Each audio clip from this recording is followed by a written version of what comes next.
독일의 유명한 철학자인 괴테가 남긴 말 중에 이런 말이 있습니다.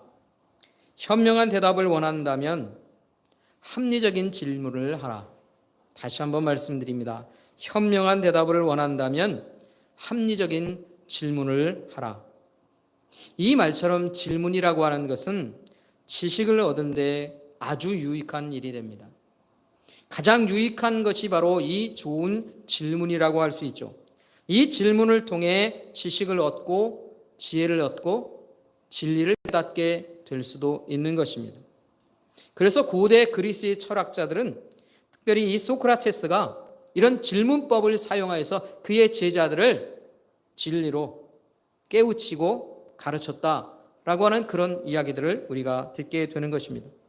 뿐만 아니라 유대인들도 이 탈무드라고 하는 이 지혜서를 가르칠 때에 질문법을 잘 사용한다고 합니다. 여러분, 성경에서도 이 질문법을 통해 교육하신 분이 계세요. 예수님께서 그 제자들에게 이 질문법을 통하여서 교육하신 겁니다.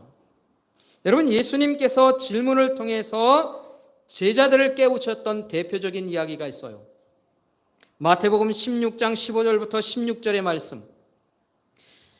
이렇게 기록합니다. 이르시되 너희는 나를 누구라 하느냐? 시몬 베드로가 대답하여 이르되 주는 그리스도시요 살아계신 하나님의 아들이십니다. 여러분, 예수님께서 제자들에게 진리를 깨닫도록 그리고 고백하도록 질문을 하시는 겁니다. 너희는 나를 누구라고 생각하느냐? 세상에 많은 사람들이 나를 이렇게 이야기하고 있는데 너희는 그러면 나를 누구라고 생각하느냐? 질문하신 거예요. 그 질문에 대해서 베드로가 모든 그리스도인들이 영원토록 함께 고백하는 진리의 고백인 예수 그리스도께 대한 그 고백을 드린 거죠. 예수님은 살아계신 하나님의 아들이십니다. 주님의 질문에 대한 영원한 신앙 고백이 탄생한 그런 순간이라는 것입니다. 이처럼 배움과 지식이라고 하는 것을 위해서 질문은 참으로 유익하고 진리를 드러내는 일이 된다는 것입니다. 그런데 여러분, 이런 질문을요, 만약에 법정에서 하게 된다면 어떨까요? 법정에서 질문을 하게 된다면 어떨까요? 법정에서 질문은요, 죄를 드러내는 역할을 하는 것입니다.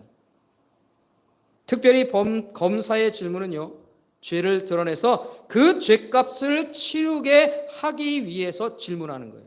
당신 무슨 일이 있었습니다. 그렇죠? 하고 질문하는 것은 죄를 찾아내기 위한 거예요. 그리고 그 죄의 값을 치르게 하기 위해, 형벌을 내리기 위해 질문한다 하는 것입니다. 그래서 이런 질문은 무서운 형벌로 이어지는 거예요. 물론 변호사는 이와 반대되는 무죄를 증명하기 위한 질문들을 하게 되죠. 그렇다면 판사의 질문은 어떨까요? 여러분, 판사의 질문은요, 죄를 결정하기 위한 질문인 거예요. 죄를 결정하기 위해, 형벌을 결정하기 위해 판사는 질문을 하는 것입니다. 그래서 법정의 질문은요, 모든 사람들을 긴장시키는 거예요. 두렵게 하는 질문이 된다는 것이에요. 그래서 법정에서의 질문은 참으로 두려운 질문이 던져지게 되는 것이죠.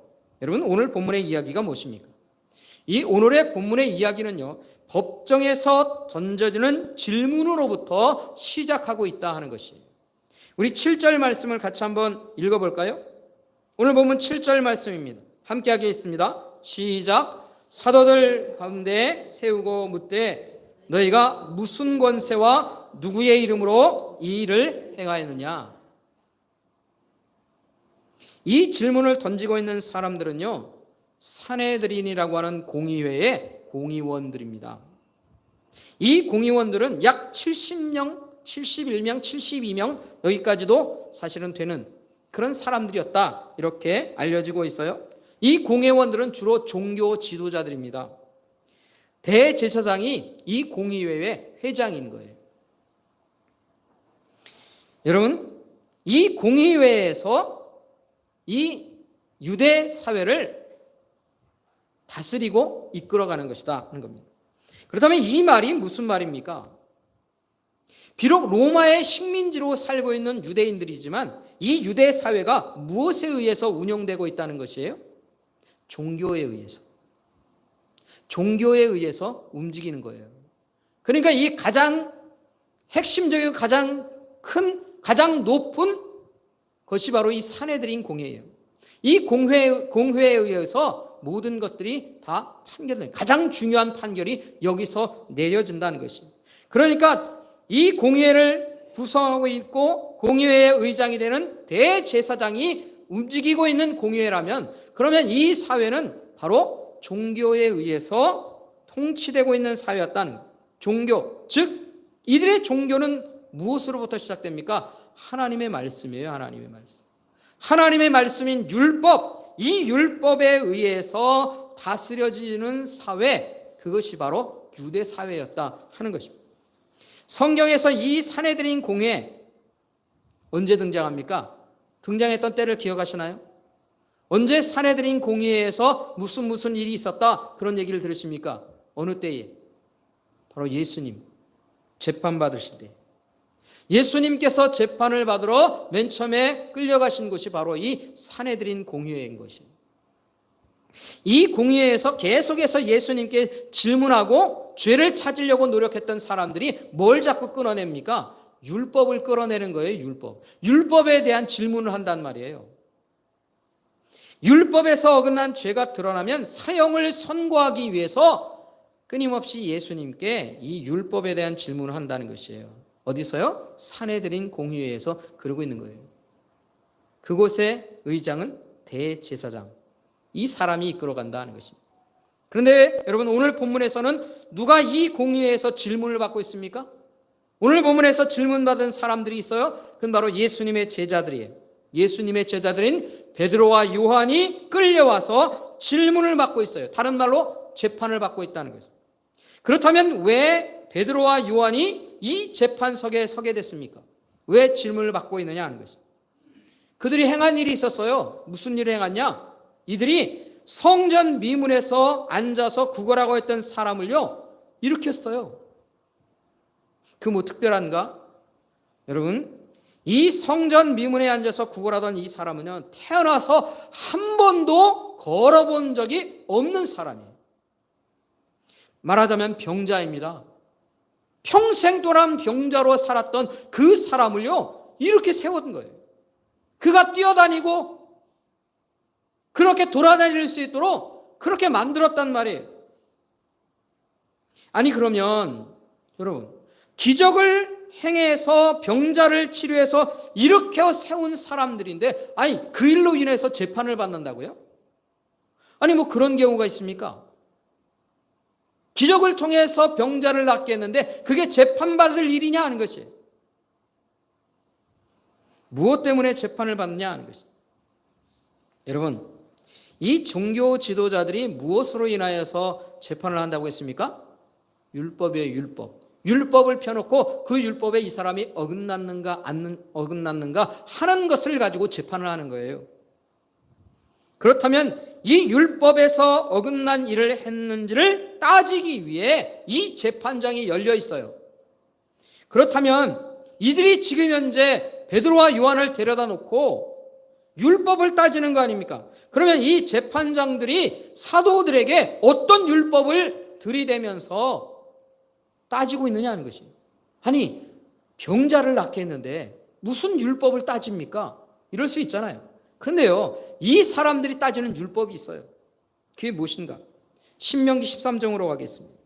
신명기 13장 1절부터 5절의 말씀을 보면 이렇게 기록하고 있어요. 천천히 제가 한번 읽어보겠습니다. 신명기 13장입니다. 너희 중에 선지자나 꿈꾸는 자가 일어나서 이적과 기사를 내게 보이고, 무슨 얘기입니까? 선지자나 꿈꾸는 자, 아니 이상을 나타내는 그런 사람들이 너희들 중에 일어날 수 있다는 것이에요. 2절에 보면 그가 내게 말한 그 이적과 기사가 이루어지고, 기적과 이적을 나타낼 수 있는 그런 사람이 생길 수 있다는 거예요. 그런데요, 너희가 알지 못하던 다른 신들을 우리가 따라 섬기자고 말할지라도 너희는 그 선지자나 꿈꾸는 자의 말을 청종하지 말라. 이게 무슨 말입니까? 어떤 사람들이 선지자라고 얘기하면서 나타나서 막 기적을 일으키는 거예요. 그러면서 하는 말이 뭐냐면, 자, 우리가 이제 하나님이 아닌 다른 신이 있어. 내가 그 신을 믿고 있는데 그 신을 우리가 섬기면 돼. 이거 봐, 내가 기적을 일으키는 걸 보라고 하면서, 그런 사람들이 기적을 통해서 하나님이 아니라 다른 신을, 이방 신을 섬기라고 말한다면 어떻게 하라는 거예요? 듣지 말라는 거예요.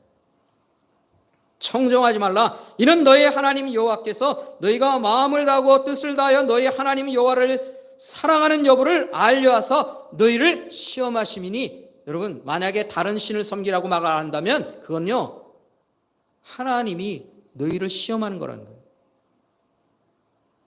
기적과 이적을 통해서 다른 신을 섬기게 한다면 그건 따라갈 일이 아니라, 아하, 하나님이 우리를 시험하려고 이런 이적과 같은 일들을 벌이게 하셨구나, 이렇게 하려는 겁니다. 계속해 가겠습니다. 4절입니다. 너희는 너희 하나님 여호와를 따르며 그를 경외하며 그의 명령을 지키며 그의 목소리를 청종하며 그를 섬기며 그를 의지하며 그 선지자나 꿈꾸는 자는 죽이라. 이는 그가 너희에게 너희를 애굽 땅에서 인도하여 내시며 종되었던 집에서 성량하신 너희의 하나님 여호와를 배반하게 하려 하며 너희의 하나님 여호와께서 내게 행하라 명령하신 도에서 너를 꿰어 내려고 말하였습니다. 너는 이같이 하여 너희 중에서 악을 제하라. 여러분, 이게 지금 무슨 얘기입니까? 다른 신을 섬기고 우상을 섬기는 사람이 만약 기적을 베푼다면 그거 조심하라는 겁니다. 악한 영들도 이런 기적 같은 일들을 행할 수 있다는 거예요. 그러니까 그것으로 인하여서 하나님 외에 다른 신을 섬기도록 너를 이끌어간다면 죽이라는 거예요. 악을 제하여 버리라는 거예요. 그럼 이 말이 왜 무슨 의미가 있다는 것입니까? 왜 이런 사람들의 이야기를 이 신명기에서 얘기하고 있는 이 이야기를 왜 목사님이 읽으신 겁니까? 여러분, 이 말씀 속에서 무슨 얘기하고 있습니까? 기적을 베푼다 할지라도 하나님 외에 다른 신을 섬기도록 유혹하는 사람이 있다면 조심하라는 거예요. 악을 제하라는 거예요. 죽이라는 거예요. 왜요? 그런 사람이 하나님으로부터 온 사람이 아니기 때문에. 하나님을 배반하게 만드는 건 하나님으로부터 온 사람이 아닌 거예요.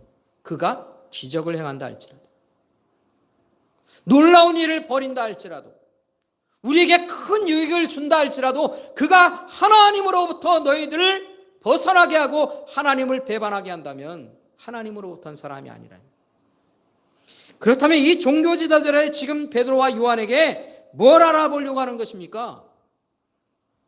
너희들이 기적을 일으킨 거 안다? 기적을 일으켰는데 너희들 하나님으로부터 온 사람이 맞느냐? 하나님께로부터 오지 않고 다른 신을 섬기도록 유혹하기 위해서 그렇게 성전에서 이적을 베푸는 거 아니냐? 기적을 일으키는 거 아니냐? 그런 것입니다.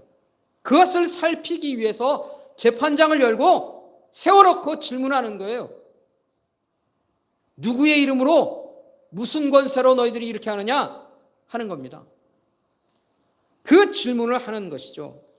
만약에 그들이 신명기 13장에서 말한 이것과 같다면 어떻게 한다는 것입니까? 율법을 어긴 자들이기에 죽이겠다는 거예요. 죽이는 겁니다. 누구처럼요? 그의 스승 예수님처럼 너희들도 죽이겠다는 거예요. 그 질문을 하는 거예요. 그래서 무슨 권세로 누구의 이름으로 이런 일을 하느냐고 그렇게 따지고 질문하는 겁니다. 여러분, 그렇다면 베드로와 요한은 어떤 사람들일까요? 이 율법으로부터 벗어난 사람일까요? 그들이 정말로 율법으로부터 벗어난 일을 행하는 그런 사람들이었다는 것이에요. 우리는 살펴봐야죠. 이 사람들이 정말 그런 일을 했는지. 그래서 우리는 사도행전 3장 6절부터 10절의 말씀을 우리가 살펴봐야 합니다. 3장 6절부터 10절의 말씀이 무엇입니까? 제가 읽어보겠습니다. 베드로가 이르되 성전 미문에 앉은 그 구걸하던 사람, 평생 동안 한 번도 걸어보지 못한 그 사람에게 말하는 거예요.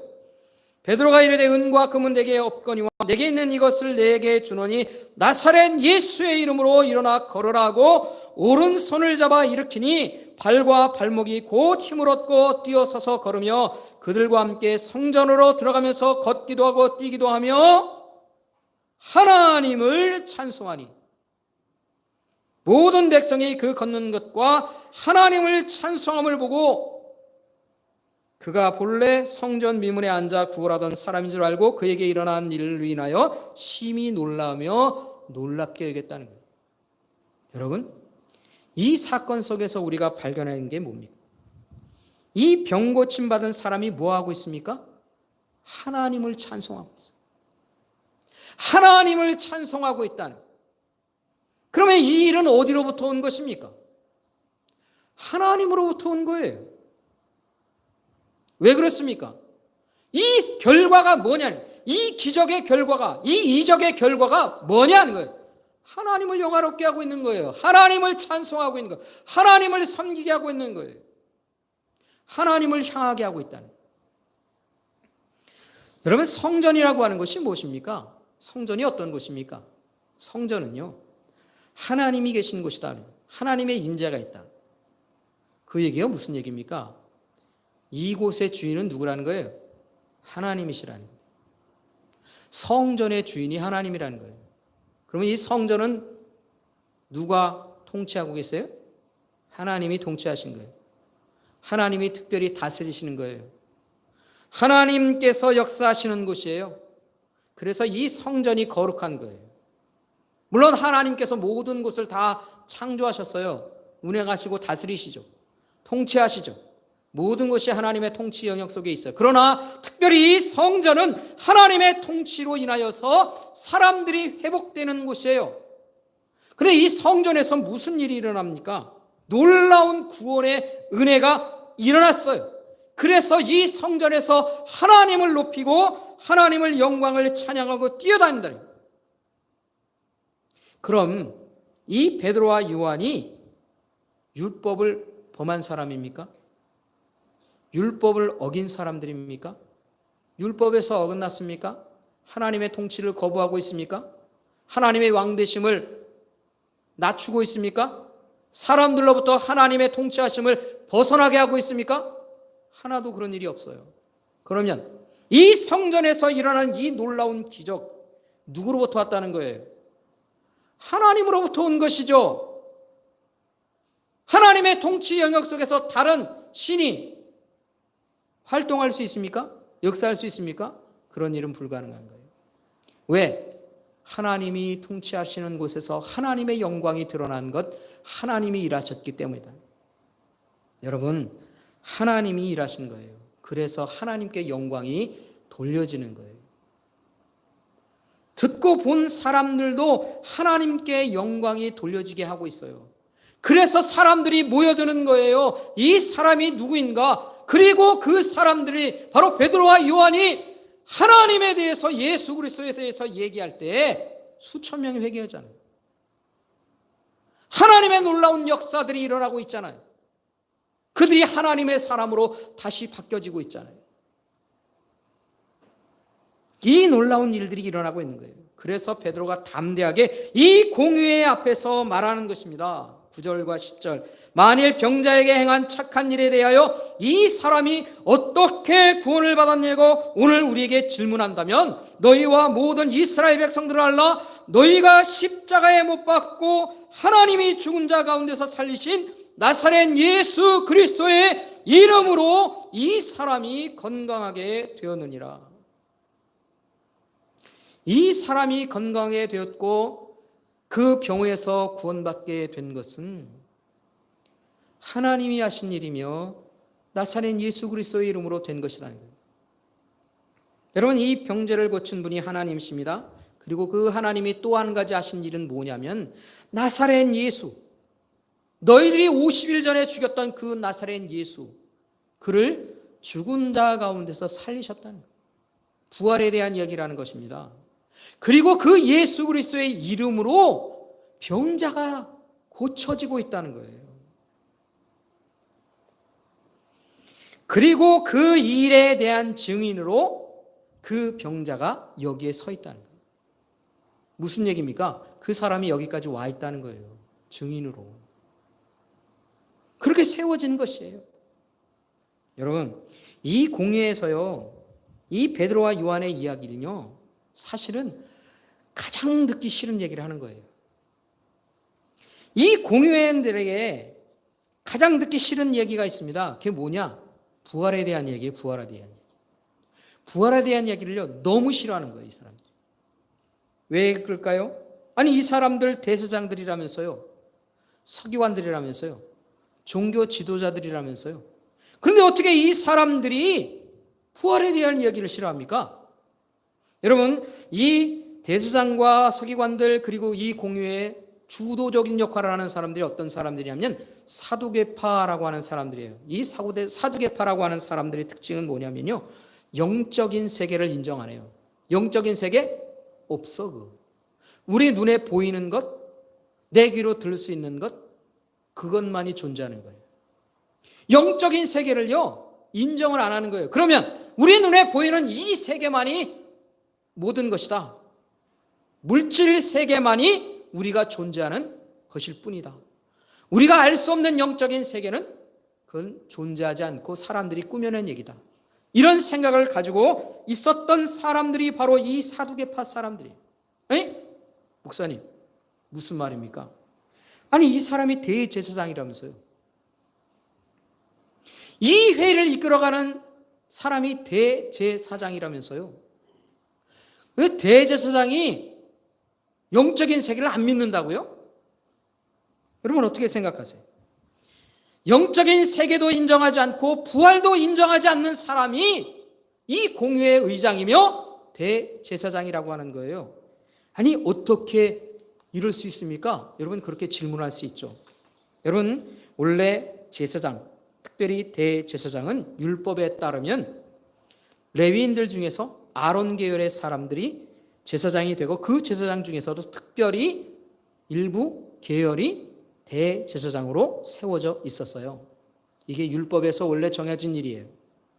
그런데 예수님 당시가 되면서 어떤 일들이 벌어졌느냐 하면 대제사장이 계열을 따라가는 게 아니에요. 어떻게 대제사장이 되느냐?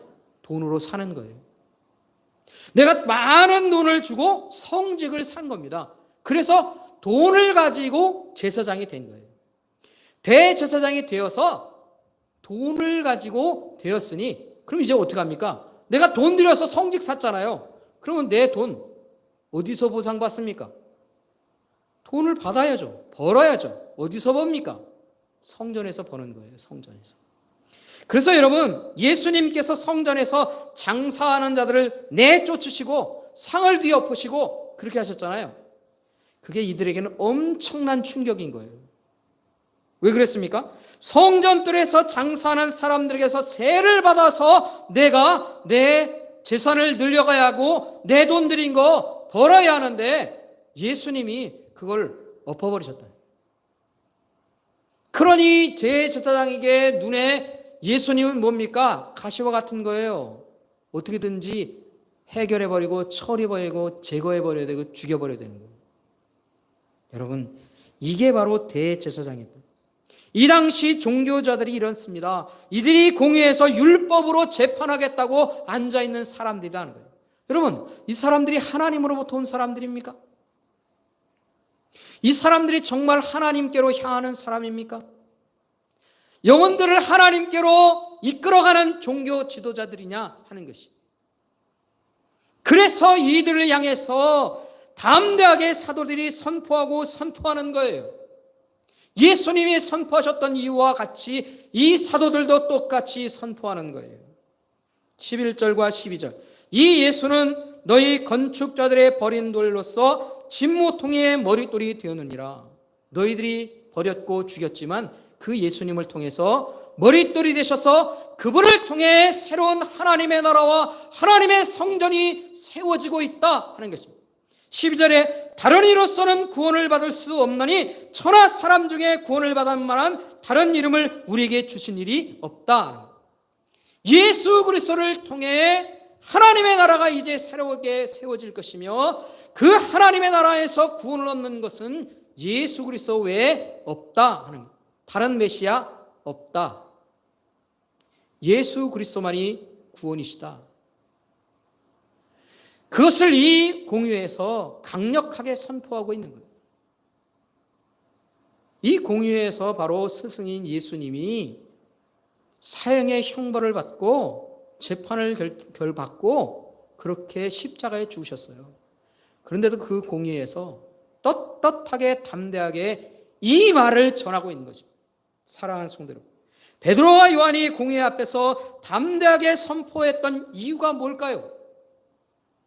왜 무엇 때문에 담대할 수 있었습니까? 그 이유가 무엇입니까? 그들을 통해 하나님의 역사가 일어났기 때문에, 그들이 행하는 일은 하나님의 일들이 있기 때문인 것입니다. 하나님께서 일하셨고 하나님께서 나사렛 예수 그리스도를 죽음에서 일으키셨기 때문에, 그리고 그 나사렛 예수 그리스도의 이름으로 병자가 일어나고 있는 거예요. 놀라운 하나님의 역사, 인간이 할 수 없는 그런 하나님의 놀라운 역사가 이루어지고 있는 것이에요. 이 부활하신 예수 그리스도의 이름으로 일어난 이 역사를 이 베드로와 요한이 실제로 일으키고 경험하고 있는 거예요. 여러분, 이런 놀라운 일들이 일어나고 있기 때문에 이 베드로와 요한은 담대할 수밖에 없는 거예요. 이곳이 하나님이 통치하시는 곳이고 이 안에서 하나님의 역사가 일어났으며 우리가 하나님의 역사 가운데 있고 하나님의 사람들이기 때문에 담대하지 않을 수가 없죠.